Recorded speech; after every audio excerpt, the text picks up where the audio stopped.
You'll never be the best if you hate your work.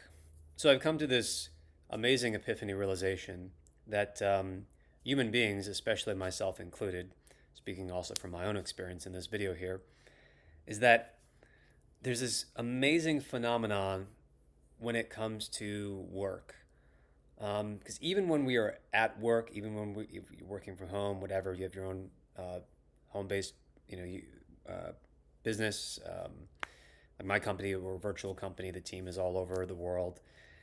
Um, we're servicing clients all over the world. Even when it comes down to that, you kind of, as a human, you just want to do whatever you want to do. Um, you don't necessarily want to do that next item on your checklist, but it actually can become incredibly easy, and you can become incredibly effective um, if you actually do work that you want to do. It's this amazing phenomenon. I know it sounds crazy and it sounds oversimplified, but if you stick with me, I'm going to give you something specific here from my own experience. And when you hear it, it's actually going to give you some sort of a peace of mind, like a door opening. Okay. Um, so, for example, last month with my company, Growbo, this is actually an old, before we rebranded with the better brand. Um, so with my company, Growbo.com, for instance, right? Last month we were just hustling and trying to figure out how to fix our lead generation problem. All right, because Google just stopped sending us as much traffic as in the past, and this is happening to all businesses right now because of the Google apocalypse, as I call it. In other words, there's AI overviews at the top of Google search. So whenever you search for something, especially with depending on what the query it actually is, like if it's an informational query, there's over an 80% chance that there is going to be an AI overview just like boom right in your face. So the user is satisfied, Google's satisfied because the user is satisfied and they can still serve ads to them and all that. But as website owners, hey, we created this content that you basically Google scraped, and now you get the benefit of that, and the user gets the benefit of that, but we don't get the benefit of that in terms of the traffic, right? Which could turn into an email subscriber, a lead, a fan, an affiliate, whatever, or just awareness of our brand in general. So, I mean, big businesses like HubSpot are affected by this. Their traffic has gone from around 16 million organic search visitors per month down to 3.7 million. And depending on how you measure it, it could be, it actually, according to Ahrefs, I think it's even worse than that. It's over 80% drop in traffic. So that's pretty similar to the numbers that we've seen, and millions of businesses are affected by this. So just like many of the businesses, we've had to figure out how to adapt. And a lot of businesses are not going to figure this out in time. Some have already started to go out of business, in my opinion. If you go to Google Trends is like a third-party tool from Google. You can actually see, you know, how the data has spiked, at least at the time around the time of this video, in terms of people searching for traffic drop, traffic going down, things like this. And at the same time, what also starts to spike around end of July and beginning of August um, are people searching for like AI SEO, which is, it's not going to be like it was before. It's just not. Yeah, the traffic is higher quality if you can get it, but I'm recording a video on that on our main channel on the Growbo channel coming up here, so I'll have a verdict for you on that. But I think a lot of it is speaking as a marketer and as an entrepreneur who I don't want to BS you like some of these SEO gurus. It's not going to be like it was before. It's just not. That traffic, that situation is gone. Google has an incentive now, especially with AI. They have the brand recognition. They want to maintain their near monopoly on search. Um, so they're just going to move their users into AI mode, which is going to be a lot more like ChatGPT, for example.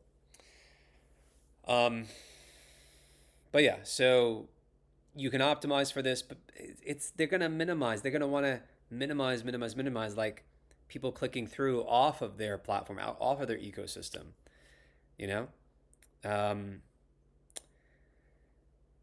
I mean, there is a perverse incentive there, or an out of line incentive, where I mean, they kind of have a lot of the data that they need, so they don't need to constantly have new articles coming out and to feed the AI. They can do their own research and they can license and do some larger deals with the bigger publications, but they got the network effect. So anyway, this is the problem that we're trying to solve as a business. And we tried Facebook ads, and we were doing social media and YouTube videos. And with Facebook ads, though, it was frustrating. Like what was happening was it just wasn't working, because it was like it felt like almost like a tease, right? It started to work, but then, just as Google Trends showed, where these the interest in these different topics spiked all at the same time, we were getting leads, but then the CPM, the cost per thousand impressions, skyrocketed along with the cost per click by about 50 to 200% over the course of a month. And what we had a situation where we were getting results originally, like it was costing us, a certain number of money to acquire one lead, a certain number of money to acquire a client, and that was working for us. And we paused it to go off and try to implement this other training program that I was in, paid good money for it. Of course, that doesn't work. We tried making a better video, landing page, VSL, whatever, didn't work. So we go back to the original campaign that was freaking working. Again, how many times have I learned this in business? You have to always build on top of what's working. If something is working, don't just trust the shiny object that Mr. Guru over here is going to try to sell you on. Do not fucking trust it. Validate it first on some sort of a smaller scale, and then shift more of your valuable budget. The dollars are like ammunition, if you will. If you want to use like a war military analogy, whatever. You have limited ammunition, right?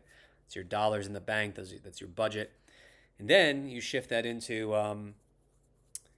into whatever the shiny new object is, because it's proving itself, right? But do not just stop. Stop just chasing, the grass is greener type of mentality. Stop having that mentality, because the grass is greener because it's on top of like 4 yards of shit. Okay, manure. So we decided we couldn't get it to work, right? We turned the ads back on for the campaign that was working, and suddenly it wouldn't work, and there were all these fluctuations in terms of like cost per click, cost per thousand impressions. So it's like, all right, let's and at this time too, we had just started to see YouTube videos, which were like the core of our strategy, of our omni-channel marketing strategy, start to work, right? And so I made the tough call. We had a more expensive budget than we could afford for the Facebook ads, so that helped push me a little bit. I said, no, we're done with Facebook ads for now. I really hope YouTube is going to work. Let's give it a shot. And right at the same time is when it started to work. It started to work. We started to see leads coming in, and that's where we're at today. Is where it is working, right? And the YouTube video sort of acts as like the cornerstone of this, I don't know, hub and spoke model, if you will. The hub is the video itself. The script that I use for it's not really scripted. I'm doing my best to ad lib, which I'll talk about in a second here. It's very relevant to this video. And we take the YouTube video and we turn that into an article, into a newsletter. The article gets published on our blog. Then that's also the video is cut up into reels and shorts and TikTok videos, as well as social media posts, and we put that across LinkedIn, Facebook, also YouTube, of course, now gives the ability to post as well, TikTok, Instagram, and we might add others like X, for example, in the near future. So that's our model. That's what's been working for us, and then I circled back though after the first batch of videos, and because we started to see results, but then got distracted, had to kind of like work with the team to make sure that the whole flywheel was starting to turn consistently. But then I had to stop making videos, so then they caught up. So now I'm restarting again. So it's been this, 2 steps forward, 1 step back sort of deal, which is normal. So this week now, as I look forward to sharing the results with you as we move forward here, and telling you and sharing with you what I've actually learning for your benefit and for my own, because this is helpful, to just almost like a business journal, if you will, growth journal. So um, I started at the end of last week. It was like trying to make these videos perfect, trying to like figure out and apply what I've sort of documented from research, like listening to YouTubers and people who are more experts in this area of social media than I have been, because I've been more, on the SEO side of things for a long time. I never expected that, the traffic spout would just be shut off, but it's one of the disruptive side effects of AI. We are in the age of AI, and so it was shut off, and now I'm getting up the learning curve. Um, because I've already known the basics of social media, but now I'm really getting into it, right? And so because the focus is there, the learning is accelerated, and especially with YouTube, for instance, learning, what works, what doesn't, what are the best practices, thumbnails, title, hook in the opening intro, multiple open loops, this sort of thing, and just like topic research, and then like the body of it. But I got to this point on Friday where after I'd scripted 6 videos that are all strategic like this, they're all planned, they're all polished, more or less, and I still want to polish them more. But they just I tried to record the first one, and it was so grating. It was so uncomfortable. And it's like, okay, Matt, that sounds kind of selfish. Like this is work, right? This is going to be uncomfortable. No, no, no. Based on like, I don't know, just even like physically the position of my desk, upstairs in my home office, I had to like lean forward. For example, bear with me. These are some interesting details. It's going somewhere. I had to lean up to like scroll up and down, to like move the script down first off. Um, and then I'm reading. It's very rigid, right? And I think this rigidity, and then like literally physically, like the discomfort, like leaning forward to like scroll it like every, I don't know, 30 seconds or so. And yeah, I think there are probably apps out there. I could even make an app, vibe coding, that would automatically scroll it down. Ooh, do do do do do, right? So, but that's only like part of it's. It still would feel rigid, and if that rigidity feels like it to me, it's coming through 110% on the video for the audience. And what I have always believed is like the power of authenticity and expressing what is greatest in yourself and the way that you communicate. And it's one of your best, I believe, marketing competitive advantage because it just feels natural. Like right now, I'm like I have some notes in front of me, but that's it. I'm not reading. I'm just talking to you. It's all ad libbed. Um, so my foundation, in terms of core values, is continuous self improvement. Um, but I don't believe that if you hate the work, you'll never be the best at it. You won't be able to compete probably even in the top 20 or 30%. I mean, you might get there, but it's not going to be sustainable. You're going to fucking hate your existence. Like, why? Like, if work is, part of how you are building your life, building your wealth, building your company, I think the key is to try to align the format and the flow of how you do work with your personal preferences. What works for you? What sucks energy from you? What is incredibly uncomfortable and is not going to get better with time, because it just hasn't gotten better. Like recording these videos, or it's too scripted, feels too rigid. No, I'm gonna be sticking with bullet points from now on, and I think it's gonna come through for the audience. I mean, you can let me know what you think of this video here. Leave me a comment. Would love to hear from you, sincerely, and I'll respond actually at the start of future videos to each comment or question when you have them. Um, Obviously, like, subscribe if you're getting value. I appreciate it. It encourages me to make these videos and it helps me to align also with your needs so that I can best provide you value, right? So, what I decided from this premise that one of the greatest growth hacks and competitive advantage that you can give yourself in business is to do what you love, or at least adapt the work so that you like it, ideally love it a lot more. Ideally to the point of obsession, right? How do I get better? How do I get better? Because you're not spending energy on something that's unnecessary. It's just like part of you. You're basically just expressing yourself. It becomes like art. It literally becomes art. Okay. Um, so what I decided is that to grow my business, all that we need right now is one to write daily. Okay. And I'm going to connect this to how this is valuable to you, give you the lesson takeaway.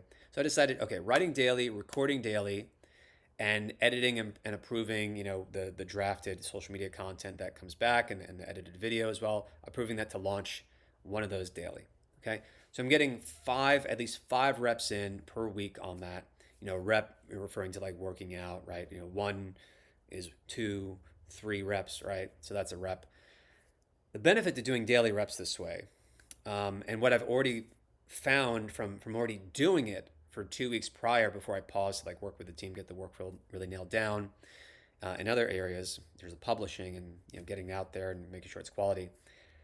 The daily reps equals more practice. Okay, more practice. Okay, and more practice means you get more data, means you learn faster, which equals compounding growth faster. Okay, because as long as like even if all you did was like you just had like a baseline and it was like okay and you didn't even improve, you're still going to be accumulating subscribers and likes or whatever your KPI, key performance metric, North Star, goal to focus on in terms of like moving the needle is. You're gonna you're going to grow, okay, even if it's just okay. But then if you add into that, okay, like I am learning lessons, I am learning how to whisper to the algorithm, which I think is part of what I'm doing by making these videos on top of the 5 per week minimum that I'm doing right now with the main channel. You just sort of like it's practice. You get loose, right? You get into the flow, like you know how to talk, you know how to present, um, and it's great. It's really great. So um, daily reps equals more practice, faster learning, faster compounding growth than if you were just doing it once a week, right? Um, and I think I might reduce it down to like 1 or 2 days once I'm well practiced enough. So I'll just chunk it out. I'll do, if possible, if it works, right? Otherwise, I'll just stick with the daily rep. But if it works, then you can reduce it down to, I'll get them all done on Monday. Boom, right? You try that, and then what happens? Well, you have 3 or 4 days left in the week, and you can put that time into so many other growth opportunities.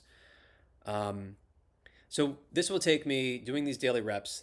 This will take me, and if you do something similar in your business, about 2 to 3 hours per day because I'm writing the script. I'm like writing kind of like the article of like what I want to say. Um, and that can actually be done as little as 10 to 20 minutes. Put research in there, you synthesize it, you learn the topic. Um, so 2 to 3 hours though, we'll assume for everything included. And this leaves again for me, this like even just day to day, speaking of like important other work that I could be doing, other than making this valuable content for our audience, is leaves time for what I see as some of the most important work, which is sure operations related. That's pretty important. But to me, other work that I also love to do that I think is the future of our business is working on AI, like with these different APIs, building our own foundational model, things like this. So again, you want to change the key takeaway here is you want to change the format. Um, do your own research, like kind of like watch yourself. Okay, like where is the work really grading on you? Because realistically, no, you're not going to enjoy everything all the time. Okay, but you want to tweak the format in a way that works for you. All right. What do you like? What would you naturally want to do at this time? How would you actually want to do this task? And then just do it that way. Don't get locked into something that feels so rigid.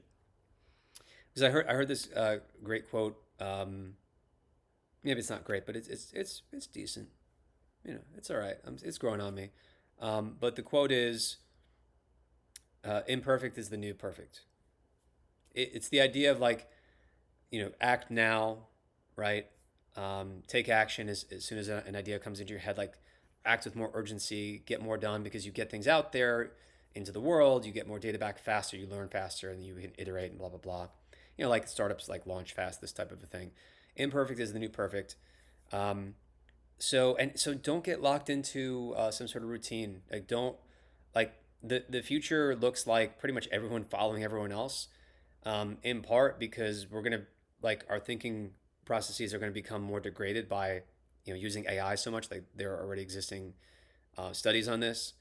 Um, so practice, just getting better with that. Like think for yourself. You can start with an existing like framework. Like learn the principles. Like for me, like the things that I'm going to keep that are still rigid but not really to me is I'm going to do research beforehand for each YouTube video, for example, to find the best topic, something ideally that I also want to be talking about to our audience, and that is aligned with what our audience wants.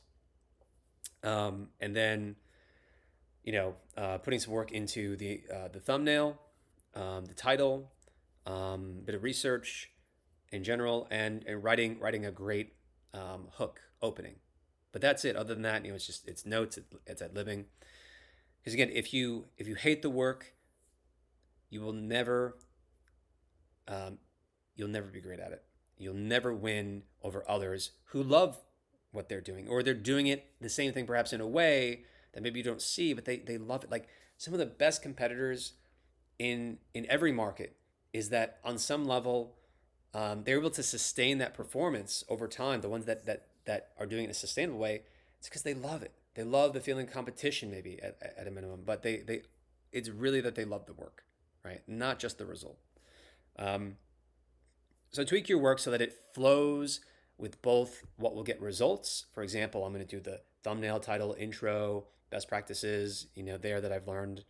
Um, but it also connects and flows and aligns with what you love and will enjoy. For example, in my case, less rigid scripting, ad libbing, talking in a way that breathes and just vibrates authenticity in my view.